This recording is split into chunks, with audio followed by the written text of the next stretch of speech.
নমস্কার, ফব নিউজে স্বাগত। পূর্ব বর্ধমানে সাংবাদিকদের মুখোমুখি হয়ে রাজ্য তথা দেশের নিরাপত্তা নিয়ে বিজেপি নেতা ও প্রাক্তন সাংসদ দিলীপ ঘোষের বক্তব্য।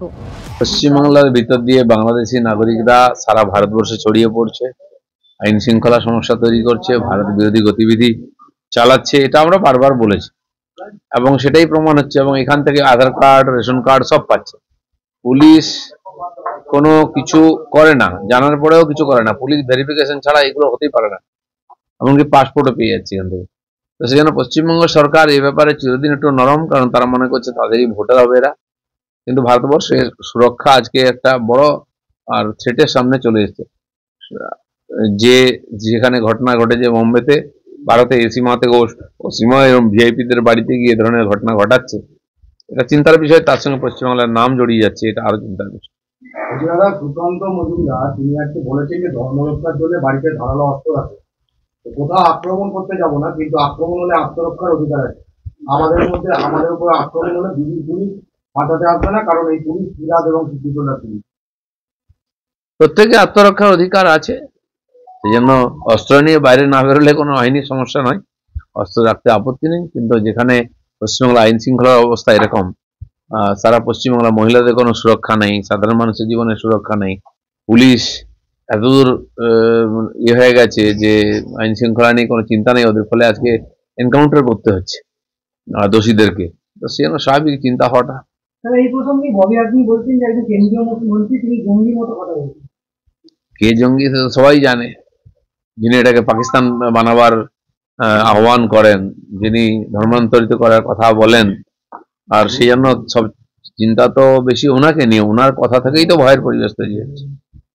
টাকার বিনিময়ে সীমান্ত পারাপার হচ্ছে এবং সীমান্ত পারাপার করতে আব্দুল রহমান তাকে আজকে শিয়ালদা জিআরপি অ্যারেস্ট করেছে, এবং যেটা জানা গেছে যে দুজন মহিলাকে বাংলাদেশ থেকে সীমান্ত পারাপার করি এবং কাজ ফিরে পাঠানোর চক্কর করছে। এরকম বহু এজেন্সি কাজ করছে, দুটো চারটে হাজার হাজার লোককে নিয়ে আসা হচ্ছে এখানে পয়সার বিনিময়ে, এবং তাদেরকে পরিচয়পত্র তৈরি করে দেওয়া হচ্ছে। সাইফ আলী খানের বাড়িতে যে লোকটি ধরা পড়েছে, এইভাবেই তারা ঢুকেছে।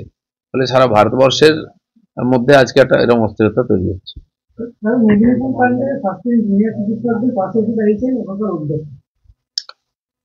জুনিয়র চিকিৎসকরা কি দোষের দোষী? আয়ু ওয়াশ করার জন্য মমতা ব্যানার্জি এই ধরনের কাজ করেন। যারা এই ধরনের 2 নম্বরী ওষুধ বানাচ্ছে, 2 নম্বরী ওষুধ সাপ্লাই করছে, কিনছে সরকারি পয়সায়, সেই তন্ত্রকে না ধরে ওটাকে চাপা দেওয়ার জন্য তারা হয়তো তার খুব কাছের লোক, নিজের লোক, তাদের বাঁচাবার জন্য কিছু নিরপরাধ আর লোককে ফাঁসি দেওয়া হচ্ছে, তাদেরকে আর সাসপেন্ড করে দায় সারছেন। ফলেতে ডাক্তাররা এরপরে হাত তুলে নেবেন, কারণ তারা তো কেনা বেচা করেন, তারা তো অর্ডার সাপ্লাই করেন না, তারা চিকিৎসা করেন। তাদেরকে বলি পাঠা তৈরি করা হচ্ছে। দাদা, মেদিনীপুর মেডিকেলের যে প্রসূতি এবং শিশু মৃত্যুর ঘটনা, এটা রাজ্যের শিশু সুরক্ষা কমিশন, হাসপাতাল এবং জেলা শাসকের কাছে রিপোর্ট তলব করলো, যেটা জানা যাচ্ছে যে আগামী সপ্তাহে হাসপাতালের অধ্যক্ষ এবং উপাধ্যক্ষের সাথে কথা বলবে। এ সবই লোক দেখানো, কিছুদিন পরে সব ঠান্ডা হয়ে যাবে। কিন্তু বিজেপি ছাড়বে না। আগামীকাল আমরা সেক্টর 5-এতে স্বাস্থ্য ভবন ঘেরাও করব, সেখানে অবস্থান আছে, আমাদের মাননীয় রাজ্য সভাপতি থাকবেন, আর বিজেপি নিয়ে আন্দোলন করবে। তিলোত্তমার বাবা মা যেটা জানাচ্ছেন যে একা সন্দেহ নয়, বিভাগের আরো অনেক সন্দেহ অনেকের অনেক রকমই আছে। সেজন্য সুপ্রিম কোর্ট নিজে হাত দিয়েছে, কোর্টের নির্দেশে সিবিআই তদন্ত করেছে। সে তথ্যের আধারে সঞ্জয় আপাতত দোষী সাব্যস্ত হয়েছে। আমি জানি না আর কারো নাম আছে কিনা, কিন্তু মানুষ অনেক এ ধরনের সন্দেহ ছিল যে এর পিছনে বিরাট চক্র আছে।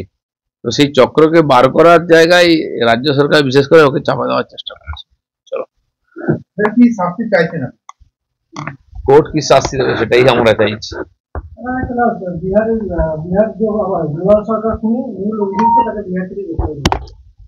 যারা বলছে যে বাংলাদেশ থেকে চলে আসছে উগ্রপন্থীরা, বিএসএফ আটকাচ্ছে না, বিহার ইউপি থেকে দুষ্কৃতকারীরা ঢুকে এখানে হত্যা করছে, এখানে আইন শৃঙ্খলা সমস্যা তৈরি করেছে,